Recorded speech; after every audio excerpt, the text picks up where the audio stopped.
Okay, number 20. It says to set up each problem set up each problem using a system of equations and solve. So Andrea works twice as many hours a week as Gwen works. Andrea works 12 more hours a week than Gwen. How many hours a week does each girl work? Okay, so I need to identify some variables.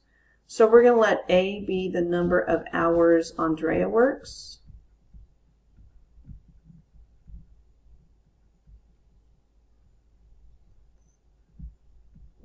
And then we're going to let G be the number of hours Gwen works.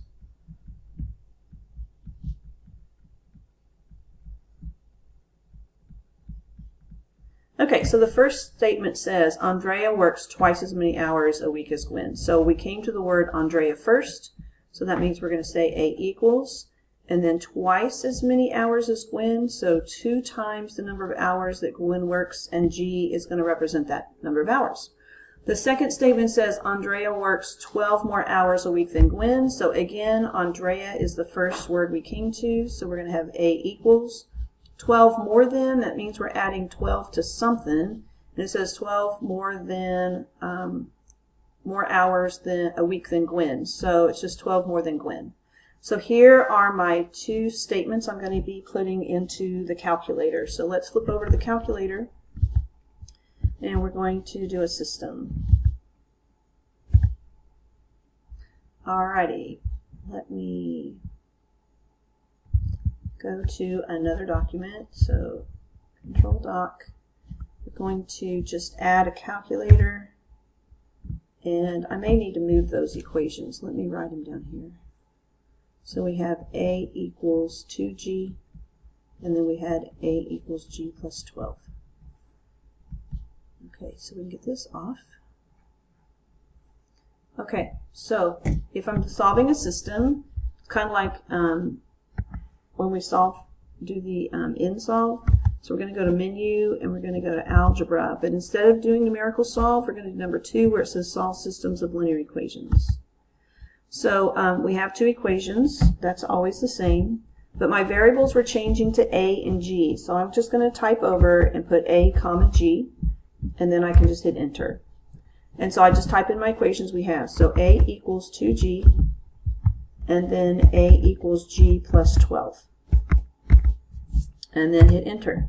So notice that we have the A and the G are listed here. So that means the first one is my A, that would be Andrea, and then G would be for Gwen. So Andrea works 24 hours. I'll put it here. Andrea is 24 hours, and then Gwen works 12 hours. Okay, number 21 says Charlie and Noel picked 92 quarts of berries at the King's Orchard. If Charlie picked 6 more quarts than Noel picked, how many quarts did Noel pick? Okay, so again, I need to identify some variables that we're going to use. So we'll let C be the number of quarts Charlie picked.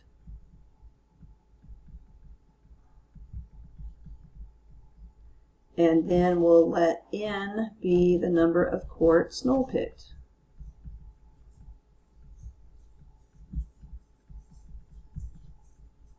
Okay, so let's start. It says Charlie and Noel picked 92 quarts of berries. So the number of quarts Charlie picked plus the number of quarts Noel picked is going to equal 92 quarts.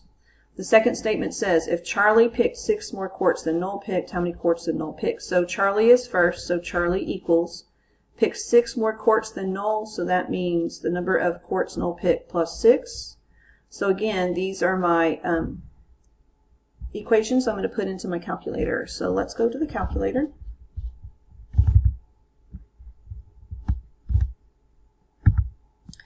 And we might be able to do it without moving anything. Again, I'm going to go to menu. Oh, maybe I can't do it. There we go. Menu, and then number 3, and number 2. And again, 2 equations are fine, but I'm changing my X and Y to C and N, and hitting OK. All right, so we have C plus N equals the 92 quarts. And then, and then we have C equals the N plus 6. And now I should be able to hit enter. So here's my answer right here.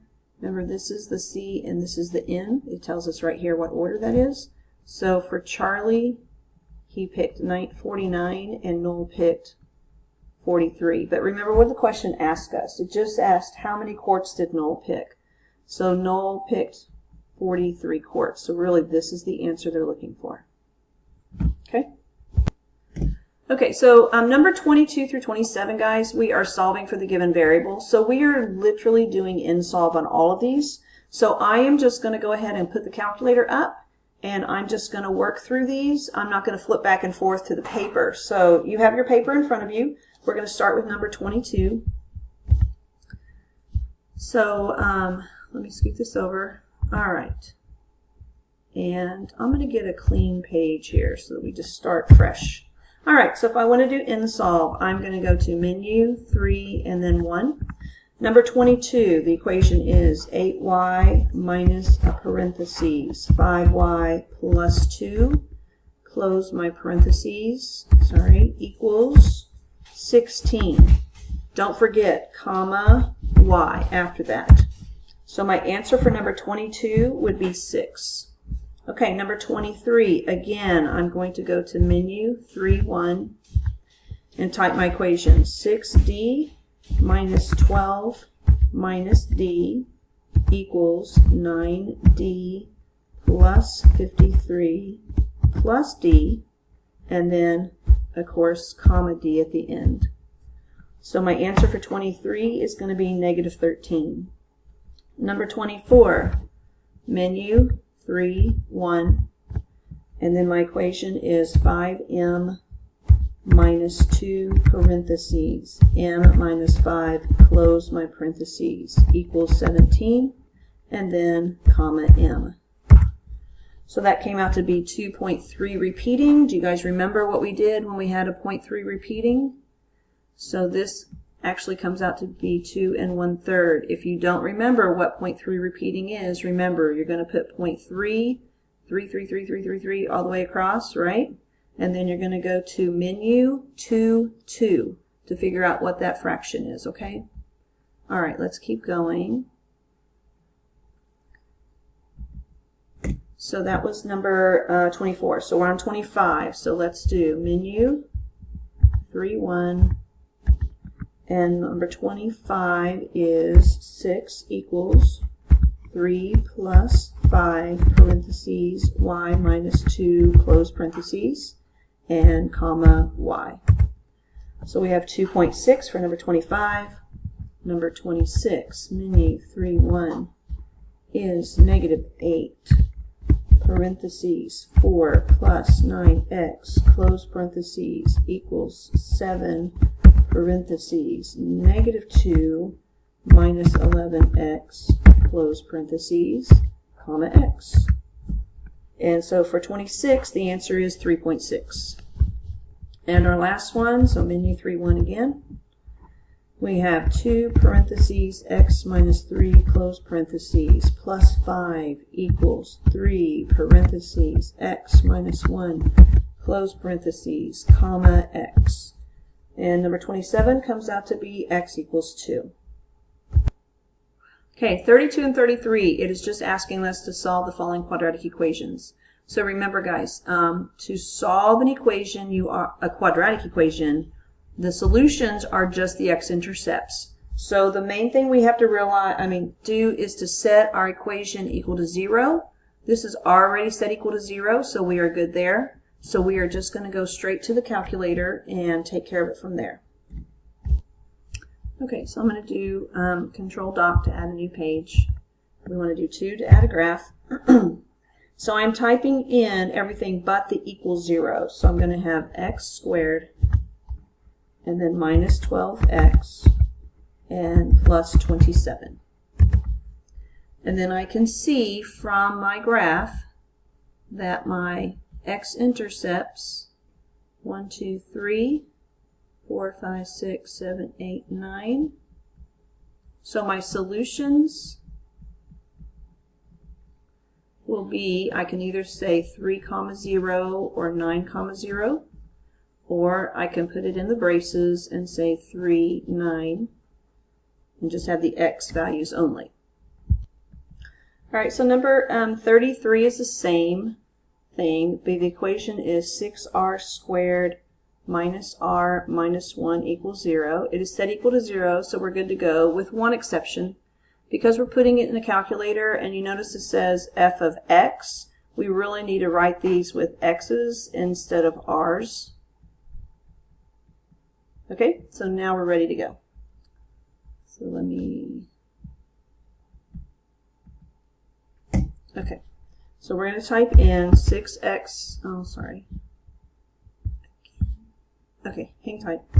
Okay, so I'm typing in 6x squared minus x minus 1 and hitting enter. Okay, so if you'll notice, remember we're trying to find, we're solving it, which means we're just finding the x-intercepts.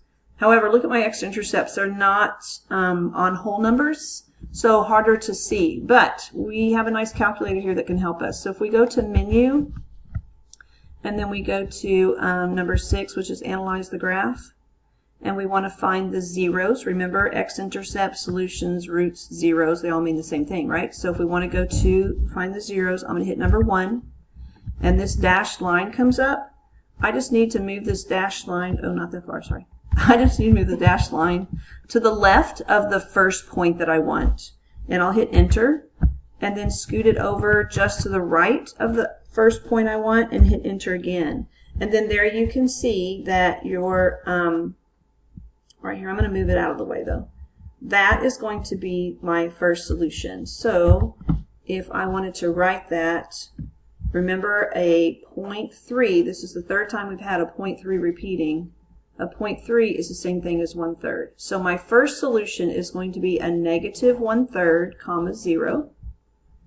And then we need to find the next one, right? Okay, so we're going to do the same process. I'm going to go to my, first of all, sorry, I was going to try and move this out of the way. Guess not. Okay, let me see what I can do here. Okay, sorry, let's try this again. Okay, so I'm going to go to the menu. I want to analyze graphs, that's number 6, and then I'm going to go to number 1, the 0, and there's that dashed line again. So move it over just the left of the next point you want, which is on the other side of my y-axis. Hit enter. Go just to the right, hit enter, and then I can see what my next solution is, which is 0.5. So 0.5, comma 0. So those would be my two solutions. Or again, you could write it with the braces, which would be a negative 1/3, and then a 0.5 or 1/2 means the same thing, right? Okay, there you go.